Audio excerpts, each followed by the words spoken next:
Subscribe कीजिए astro Gemini channel को और बेल का बटन ज़रूर दबाइए ताकि नए वीडियोस के नोटिफिकेशंस आपको जल्द से जल्द मिल पाए।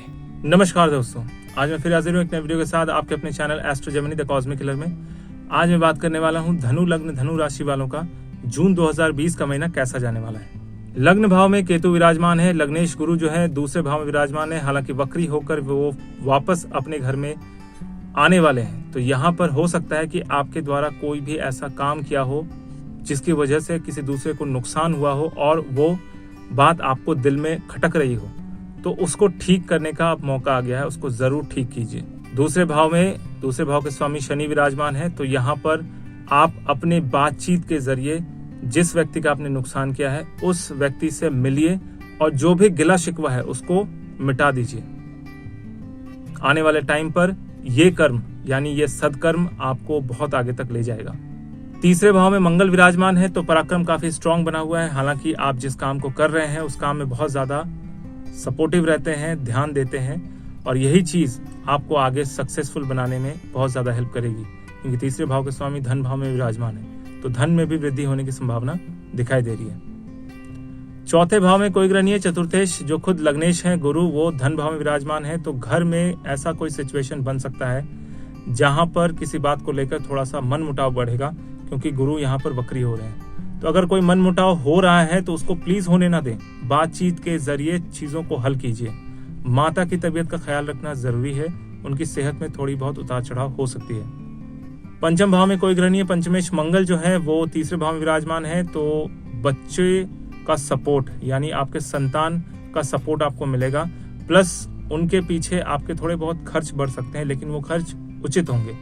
विद्यार्थीगण अपना फोकस पढ़ाई पे करेंगे और अपना परफॉर्मेंस अच्छा देंगे। घर बैठे ही अपनी पढ़ाई को अच्छे से प्रूफ करेंगे, आपके टीचर के जो भी सवाल है उसका सही उत्तर दे पाएंगे, जिस वजह से आपका नाम भी बढ़ेगा और आपकी पढ़ाई में भी इजाफा होगा। छठे भाव के स्वामी शुक्र विराजमान है और साथ में सूर्य विराजमान है, तो छठा भाव काफी मजबूती के साथ है। अपने विरोधियों को आप पूरी तरह से परास्त करेंगे, क्योंकि नवमेश सूर्य जो है वहां विराजमान है, तो इस वजह से उनका भी सहयोग मिलेगा, भाग्य आपके साथ रहेगा।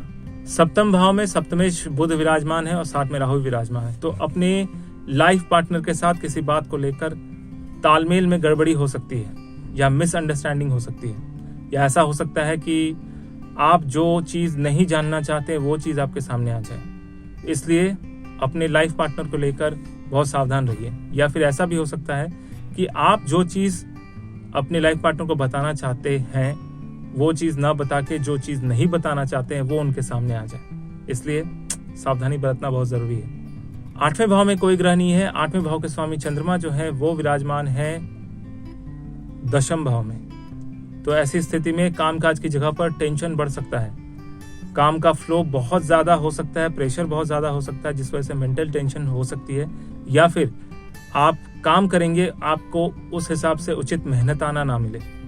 नवम भाव में कोई ग्रह नहीं है, नवमेश सूर्य जो है वो शुक्र के साथ विराजमान है छठे भाव में, तो यहाँ पर भाग्य में बढ़ोतरी होगी और आपके शत्रुओं का भी नाश होगा, क्योंकि यहाँ पर किस्मत आपके साथ रहेगा, आपके कंपिटिटर्स बिल्कुल साइड हो जाएंगे और जो काम आप करेंगे उसमें आपको सक्सेस मिलेगा। बट दो बातों का ध्यान रखना है कि काम को सटीकता के साथ करें। जरूरत से ज्यादा काम अगर आप पब्लिक को दिखाएंगे या अपने सीनियर्स को दिखाएंगे तो अल्टीमेटली उसका आपको रिजल्ट नहीं मिलेगा, इसलिए काम उतना ही करें जितना आपको पे किया जाता है। दशम भाव में चंद्रमा विराजमान है जो कि अष्टमेश होकर विराजमान है, तो ऐसी स्थिति में जैसे कि मैंने कहा कामकाज की जगह पर स्पेशली ध्यान रखना जरूरी है। जरूरत से ज्यादा काम दिखाना आपके लिए नुकसान कारक हो सकता है। एकादश भाव में कोई ग्रह नहीं, एकादशेश शुक्र जो है वो विराजमान है छठे भाव में, छठे भाव के स्वामी होकर, तो इनकम में बढ़ोतरी होगी, बट आपको एक से ज्यादा काम करने पड़ेंगे, मतलब एक काम को छोड़कर आपको पार्ट टाइम काम भी स्टार्ट करना पड़ेगा, क्योंकि स्थिति ऐसी होगी कि मेहनत ज्यादा है, पैसे उस हिसाब से कम ही मिलेंगे।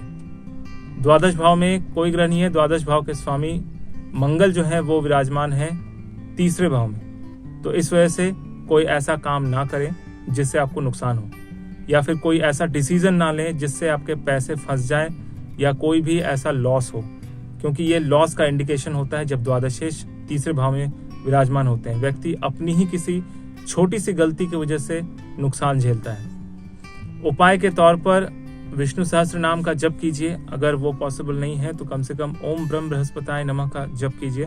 उससे जो है कम से कम आपकी बौद्धिक क्षमता जो है हमेशा स्थिर बनी रहेगी और आगे जाकर आपको इसका बहुत बेटर रिजल्ट मिलेगा।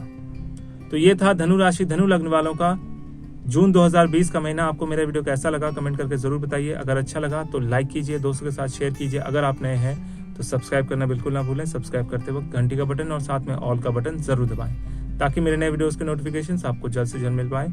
मेरा वीडियो देखने के लिए आपका बहुत बहुत धन्यवाद।